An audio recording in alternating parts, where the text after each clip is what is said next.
परत्वेनैव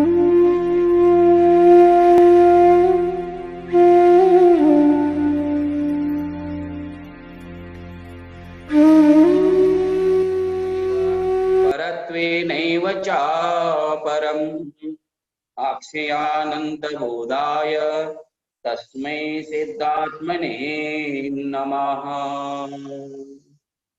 जय बोलो चिंतामणि पार्श्वनाथ भगवान की जय। जय बोलो महावीर भगवान की जय। जय बोलो पूज्यपाद भगवान की जय।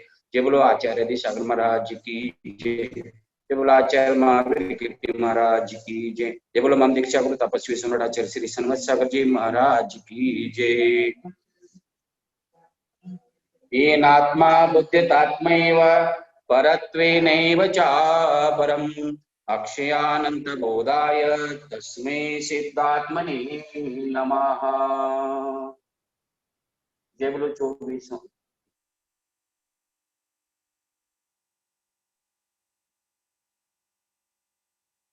पूज्यपाद आचार्य ने पूर्व में एक वस्त्र का दृष्टांत देते हुए आत्मा के मूल स्वरूप का परिज्ञान कराया था।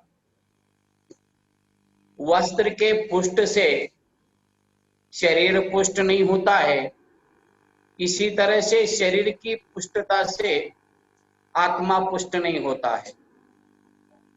शरीर की जीर्णता से, वस्त्र की जीर्णता से शरीर जीर्ण नहीं होता है, इसी तरह से शरीर की जीर्णता से आत्मा जीर्ण नहीं होता है। जिस तरह से वस्त्र फट जाने से शरीर फटता नहीं है, इसी तरह से शरीर आदि का परिवर्तन से आत्मा का कोई परिवर्तन नहीं होता है। शरीर वस्त्र के रंग से शरीर का रंग बदलता नहीं है, इसी तरह से शरीर के रंग से आत्मा का कोई रंग से लेना देना नहीं होता है। ऐसे शुद्धात्मा की भावना के द्वारा जो भाता है वह अंतरात्मा की दृष्टि को प्राप्त होता है, ज्ञानी कहलाया जाता है। अब आचार्य कहते हैं कि बहिरात्मापन की लक्षण की सूक्ष्मता को लेके चलते हैं कि इतना सूक्ष्मता को लेके जाते हैं जहां समयसर आदि ग्रंथों में कहा जाता है निर्विकल्प समाधि च्युता मिथ्या दृष्टियो ज्ञातव्या। जिसको निर्विकल्प की समाधि नहीं है, त्रिगुप्ति में स्थिर नहीं है, बहिरंग विकल्प आदि दशा में प्रवृत्ति हो रहा है, उन दशा का प्रभाव उसके ज्ञानादि पर पड़ रहा है, तो आचार्य कहते हैं कि यह बहिरात्मा का लक्षण है। वास्तविक परम पवित्र अंतरात्मा जो केवल ज्ञान को प्राप्त हो सकता है, ऐसे अंतरात्मा का लक्षण नहीं है और वो तब तक मुक्ति का प्रतीक नहीं कहलाया जाता है। तो यही आचार्य बताते हैं। बहुत ही सुंदर ऐसे आचार्य वर्णन कर रहे हैं। यस्य संस्पंदमाभाति निस्पंदेन समं जगत् अप्रज्ञम क्रिया भोगं स शमं यान्ति नेतरः। यस्य संस्पंदमाभाति,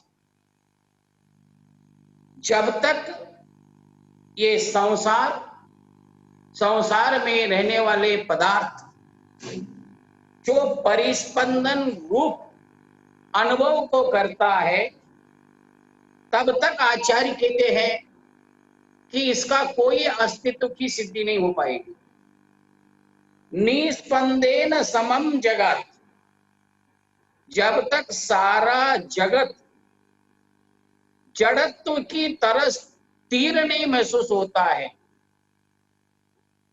तब तक आचार्य कहते हैं अप्रज्ञ मक्रिया भोगम सशमम याति नेतरः। अप्रज्ञ अर्थात चेतना से रहित जड़, जैसे जड़ को ना स्वयं अस्थिर है, ना जगत के कोई चराचर वस्तु से उसको कोई अंतर पड़ रहा है, अचेतन है। इसी तरह से मक्रिया भोग, क्रिया से रहित हो जाना, और भोग अर्थात इंद्रियादि भोगों से रहित होना, शम याति, उसी को शम अर्थात मोक्ष मार्गी कहलाया गया है, अंतर आत्मा कहलाया जाए है, ज्ञानी कहलाया जाएगा। इसके विपरीत नेत्रा बहिरात्मा कहलाया जाएगा। बहिरात्मा का बहुत ही मिथ्या दृष्टि का बहुत ही श्रेष्ठ उदाहरण दिया है आचार्य ने इसमें परिभाषा। यहाँ छठे गुणस्थान वर्ती तक की विकल्पात्मक दशा भी अर्धपुद्गल परावर्तन काल तक संसार में परिभ्रमण करा सकता है, उससे वह पतन को प्राप्त हो सकता है। शुद्धात्म दशा में जब तक स्थिर नहीं होगा, ज्ञान भी जड़ की तरह बन जाए। अपना ज्ञान जब जड़ की तरह बन के स्थिर हो जाएगा, निश्चल हो जाएगा, अपने आप में लीन हो जाएगा, तो यह सारा जगत के परिवर्तन से कोई फर्क नहीं होता है। अगर हम जड़ हो गए, हमारा उपयोग स्थिर हो गया, तो सारा जग स्थिर हो गया समझिए, क्योंकि उसका अनुभव करने वाला है, उसका प्रभाव ही समाप्त हो जाता है। जैसे समझे कोई एक व्यक्ति हमें कुछ अपशब्द का प्रयोग कर रहा है, और उस अपशब्द के प्रति अगर हम 100% अपेक्षा से रहित रह गए, उसका 1% भी अगर विचार नहीं करा, तो वह अपशब्द निष्फल हो जाएगा, वह अपशब्द कहा ही नहीं जाएगा, वह शब्द हो जाएगा, और उसका प्रभाव किसी भी तरह उस जीव पर नहीं पड़ेगा। अन्य की क्रिया से कोई लेना देना नहीं होगा। इसीलिए आचार्य कहते यस्य आत्मना, जब यह आत्मा सस्पंद परिस्पंदन समन्वित शरीरादि रूपा, परिस्पंदन से सहित जो यह संसार है, शरीर है, यह जगत अभाति प्रतिभासते, प्रतिभासित होता है, प्रभाव में आता है, समझने लगता है, तब तक कथम भूता निस्पंदेन समम, निस्पंदेन काष्ठपाषाणादि समम तुल्य। छेड़ाला में भी एक कारिका आती है, उस कारिका इस गाथा से एक रूपता को प्राप्त होता है। शुद्ध उपयोग की निश्चल दशा का कथन करते वक्त पंडित दौलत राम जी ने कहा, जिन सुचिर मुद्रा देख मृगगण उपल खाज हो जाओगे। यही लाइन का गाथा का अर्थ यहाँ समझाया जा रहा है कि यहाँ काष्ठ और पाषाण का उदाहरण दे रहे। तो अपने शरीर की मुद्रा को, स्थिरता को इतना निश्चल बनाना चाहिए कि संसार में रहने वाले बाकी जीव को यह भ्रम उत्पन्न हो जाए कि अथवा प्रतिभासित हो जाए कि यह पाषाण है। चेतनात्मक शरीर होने के बाद, हमारी ध्यान मुद्रा होने के बाद, कि वह ध्यान मुद्रा कायिक क्रियाओं से इतना निष्पन्द हो जाना चाहिए, इतना स्थिर होना चाहिए कि जिसकी त्रियंच प्राणी को यहाँ कोई जीव विद्यमान है इसका प्रतिभास भी ना होवे, अचेतन का प्रतिभास होने लग जाए तो समझा जाता है कि हमारी दशा, हमारी शरीर पर नियंत्रण किंवा शरीर बाह्य जगत से हम अपने प्रभाव को अंतर्लीन कर लिया है।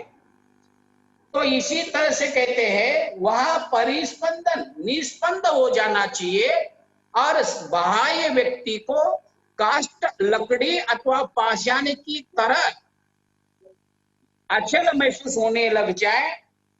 उत तेन तत्समम, ऐसे क्या हो जाना चाहिए, शरीर के साथ साथ अप्रज्ञ, हमारा ज्ञान भी जड़त्व को प्राप्त हो जाए। अप्रज्ञात अज्ञानी नहीं है, मतलब ज्ञान निश्चल हो जाए।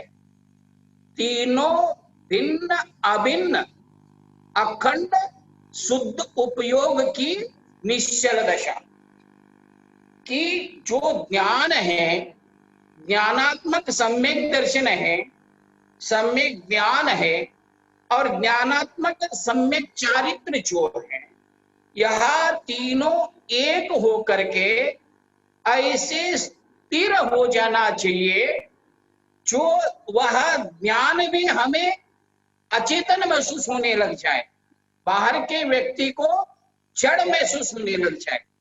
आज हमारा ज्ञान थोड़े से विकल्प से, थोड़ी सी परेशानी से विचलित हो जाता है, लेकिन जैसे बाहुबली का ज्ञान रहा, पार्श्वनाथ भगवान का ज्ञान रहा, घोराती घोर संसार में प्रतिक्रिया होते हुए भी, संसार में नाना प्रकार के विप्लव होने के बावजूद भी उन्होंने अपनी काया को ऐसा अचेतन बना दिया। भगवान बाहुबली के चरणों में उन्होंने ऐसा अचेतन अपना शरीर को बना दिया, वहां रहने वाले त्रियंचों को यह भी महसूस नहीं हुआ कि ये अचेतन चेतन खड़ा हुआ है, और उस चेतन को अचेतन समझ करके अपने त्रियंचों ने अपना निवास स्थान बना दिया और बावी बना दिया और निरंतर अचेतन के बीच में रहने की तरफ करते रहे और ऐसी काया की निस्पंद दशा को प्राप्त कर लेता है। तो इसी तरह से आचार्य कहते हैं, और ज्ञान भी उनका अचेतन की तरह हुआ। ऐसा नहीं है कि हमारे जैसे मच्छर आ गए तो हाथ से भगा दिया, फिर आंख नीचे दिया, लाइट गई तो आंख नीचे दिया, ठंड लगने लग गई है तो कमरे में चले गए, फिर आंख नीचे दिया। नहीं, बाह्य परिवर्तनों से किसी भी प्रकार का अपने ज्ञान होना, इसको अचेतन का, अप्रज्ञ का, जड़ का। उसको जिस तरह से जड़ स्थिर होता है, चलायमान से रहित होता है, वैसे ही शरीर को भी और अपने उस शरीर के अंदर रहने वाला ज्ञान भी यह स्थिर हो जाना चाहिए। तथा अक्रिया भोगा, क्रिया पदार्थ परिस्थिति भोग सुखाद्यानुभव, अक्रिया अर्थात मुझे सुख हो रहा है, मुझे दुख हो रहा है, मुझे अच्छा लग रहा है, मुझे बुरा लग रहा है इत्यादि बहिरंग पदार्थ का किसी भी प्रकार का अनुभव किंवा प्रभाव 1% भी जहां अनुभूति नहीं हो रही है, एहसास नहीं हो रहा है, ऐसा तो न विदिते यत्र तस्यैव तत्प्रतिभासते सत् किम करोति। तो वहां उस वक्त क्या होता है, ऐसी जब दशा बन जाती है तो क्या होता है, ससमन्याति शमम, मतलब परम वीतराग दशा को प्राप्त होता है। परम वीतराग, क्योंकि कोई भी प्रकार के, किसी भी प्रकार के पर पदार्थ का कोई एक अंश मात्र भी प्रभाव से रहित हो चुका है। पर पदार्थ का ना अंतरंग में, ना बहिरंग में, ना हमारे ज्ञान में, ना हमारे शारीर में। तो उन दोनों ही क्रिया में जड़त्व अपना आ चुका है। ना शरीर चलायमान हो रहा है, शरीर भी अचेतन अवस्था को प्राप्त हुआ है, और ज्ञान भी इतना स्थिर हो चुका है, वह भी एक तरह से अचेतन की तरह दृष्टिगोचर हो रहा है। परम वितरणता है। और कैसे? संसार भोग ध्येयोपरि, संसार से, भोग से और अपने शरीर से वह वैराग्यम गच्छन्ति, वैराग्य को प्राप्त हुआ है। तब ऐसा हो करके संसार से वैराग्य होगा, क्योंकि संसार का कोई प्रभाव नहीं पड़ रहा है, भोग का कोई असर नहीं पड़ रहा है, और ध्येय का भी कोई असर नहीं पड़ा। ध्येय भी संसार से परे हो चुका है, और भोग भी, इंद्रिय पंच इंद्रिय के विषय भी परे हो चुके हैं। कथम बुथा अक्रिया भोग मित्येव तदात्रापि संबंधिया। क्रिया का मतलब ये होता है वाक काय मनोव्यापार। काय अर्थात क्रिया का अर्थात शारीरिक क्रिया, वाचनिक क्रिया और मानसिक क्रिया। इन तीनों ही क्रिया का परिस्पंदन रूप अवस्था को जिन्होंने रोक दिया है, इस क्रिया से रहित है। भोग का अर्थ होता है इंद्रिय प्रणाली के विषयानुभवनम विषयोत्सवा। भोग का अर्थ पांचों इंद्रियों के विषयों के प्रति पूर्ण विरक्त हो चुका है। तो न विदिते यत्र तमित्तम भूतम शमं स यान्ति, तब उस वक्त वीतराग दशा की प्राप्ति हो जाती है। नेत्रा तद विलक्षणो, नेत्रा अर्थात इसके परम वीतरागता ही वास्तविक सम्यक्त्व है। इसी को आचार्य ने वीतराग सम्यक्त्व कहा है, और उस वीतराग सम्यक्त्व का लक्षण आचार्य ने स्पष्ट कर दिया। इसीलिए कहा, कुंद कुंद आचार्य ने समय सार में कहा, निर्विकल्प समाधि च्युतो मिथ्या दृष्टियो ज्ञातव्या। अध्यात्म में सराग सम्यक दृष्टि को सम्यक दृष्टि नहीं कहलाया गया। सब गौण है, वो वाक्य नहीं है। आध्यात्म का मूल उद्देश्य वीतराग सम्यक्त्व को प्राप्त करना है, सराग सम्यक्त्व से। क्योंकि जहां विकल्प दशाओं में जब तक सम्यक्त्व वह विकल्प दशा में विद्यमान रहता है, तब तक वह कर्मों के क्षय का कारण नहीं बन पाता है, परम शुद्धात्मा के अनुभव का कारण नहीं बन सकता है। और अगर अभी तक भी आप सुनी सुनी बातों पर ही विश्वास अगर है, तो अभी आपको यथार्थ सम्यक्त्व की प्राप्ति नहीं हुई है। और इसीलिए यथार्थ सम्यक्त्व जब तक नहीं प्राप्त हुआ है, तब तक आप मिथ्या दृष्टि है, बहिरात्मा हो। तो इसीलिए ऐसी बहिरात्मा को हमें त्यागने का पुरुषार्थ करना चाहिए। भले इस भव में त्यागे, ना अगले भव में त्यागे, लेकिन अभी भी हमें बहिरात्मा में विद्यमान है, क्योंकि हम अभी भी पराश्रित आलम्बन से सहित है। जब तक आप आलम्बन अच्छा हो या बुरा हो, आलम्बन आलम्बन होता है, पराधीनता पराधीनता होती है। चाहे आप जेल में रहो, चाहे घर में रहो, बंदी बंदी होता है। सही है। कहीं व्यक्ति सामाजिक में बंधन में बंधा हुआ है, कहीं राजा के बंधन में बंधा हुआ है, बंधा जरूर है।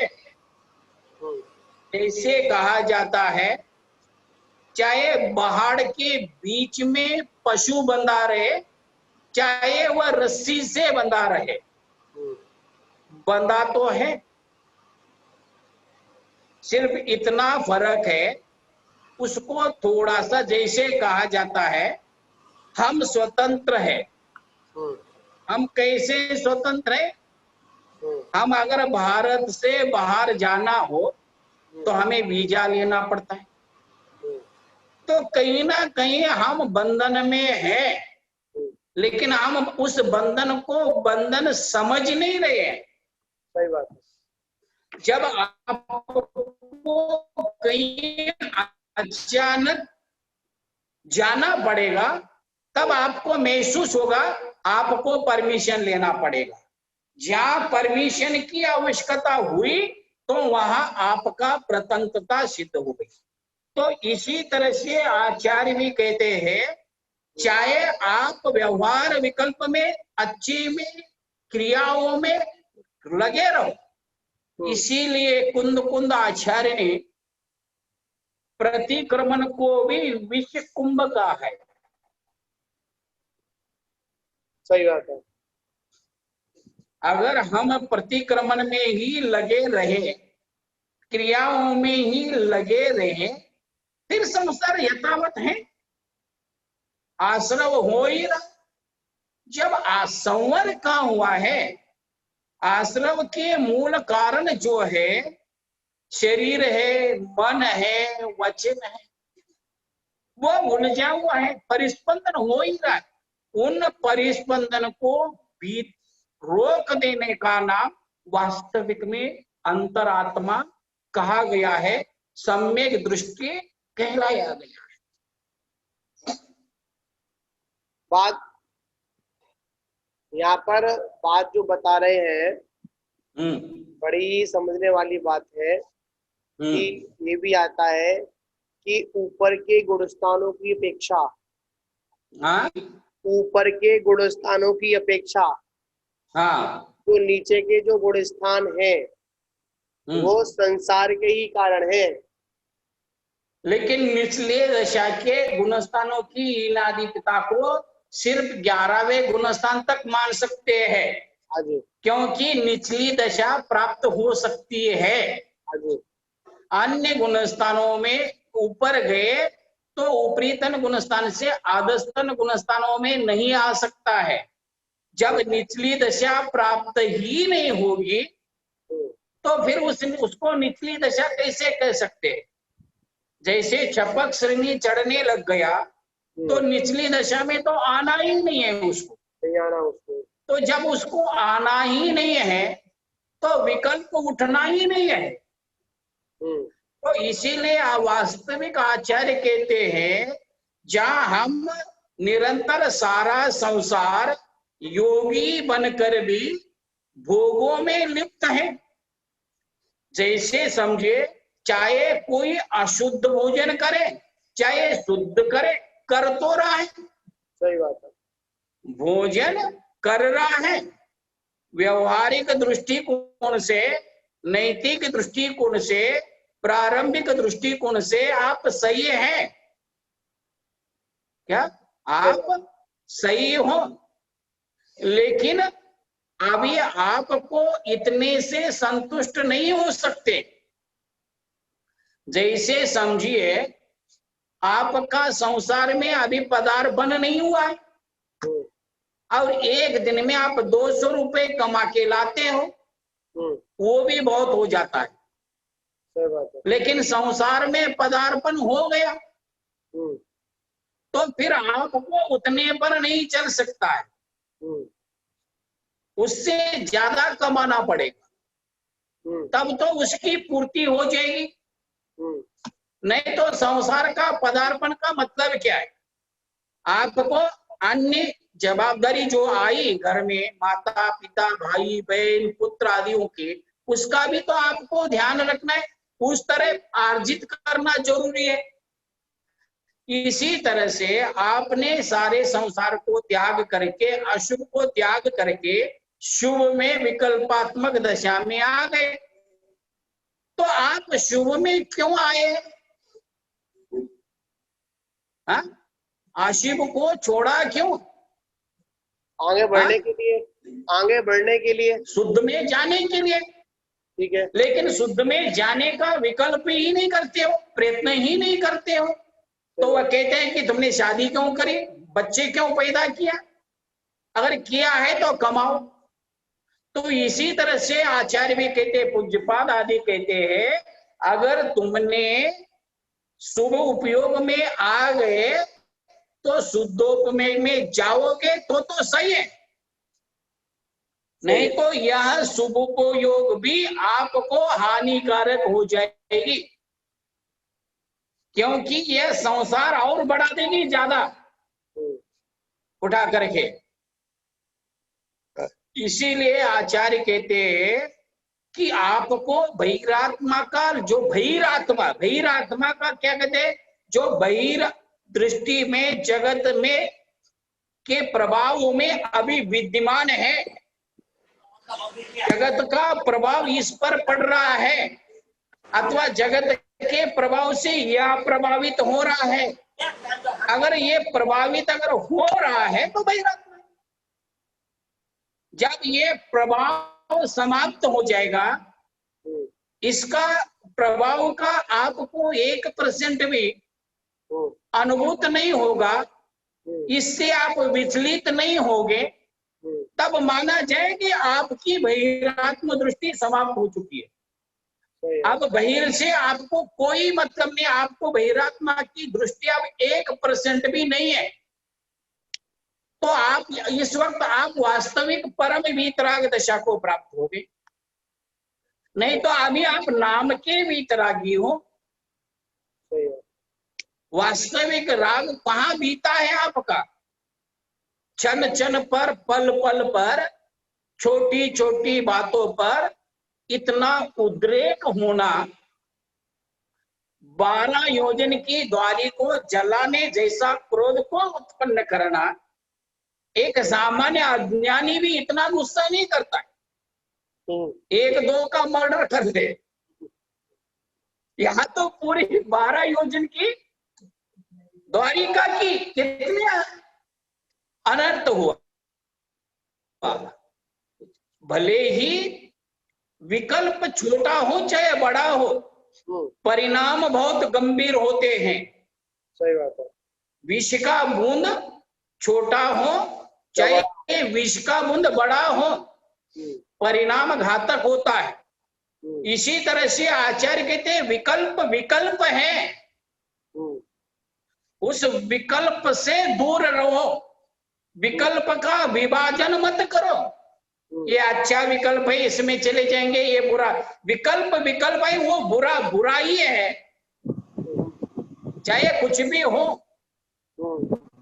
क्या 1% अपयश अथवा 100% अपयश, वह 1% अपयश भी बहुत हानिकारक होता है। सही बात है। आपके पास कोई कार्य कर रहे हो, 99 रुपए है, 1 रुपए नहीं है।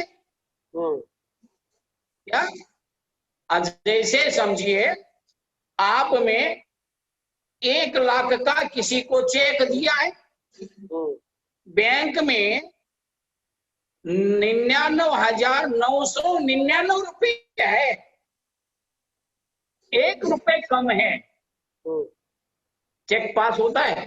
नहीं होगा। क्यों नहीं हो रहा है? 1 रुपए कोई मायने रखता है क्या? हा? देखने में 1 रुपए तो छोड़ दीजिए, आप 1 पैसा कम करिए उसके अंदर, और कंप्यूटर को कह दीजिए मेरा चेक पास कर दीजिए। कंप्यूटर सीधा कहता है बैलेंस कम है इसलिए आपका चेक पास नहीं हो सकता। इसी तरह से परम वीतराग निर्विकल्प अंतरात्मा की दशा के 100% बैलेंस चाहिए। कोई भी 1% भी अगर आप बैलेंस में कमी करोगे, क्रेडिट नहीं मिलने वाला है। यहाँ क्रेडिट का कोई मतलब नहीं है, यहाँ पूरा बैलेंस भरो तो चेक पास होगा, नहीं तो नहीं होगा। तो वह चेक क्या है? विकल्प, ज्ञानात्मक हो चाहे वचनात्मक, शरीरात्मक चाहे मानसिक, चारों ही विकल्प, ज्ञान में विकल्प हो चाहे मन में विकल्प हो चाहे वचन में विकल्प हो, चाहे काया में विकल्प हो, ये चारों विकल्प जब जड़त्व को प्राप्त हो जाएंगे, स्थिर हो जाएंगे, तब आचार्य कहते हैं कि तब आपकी वास्तविक में सम्यक दृष्टि बन गई।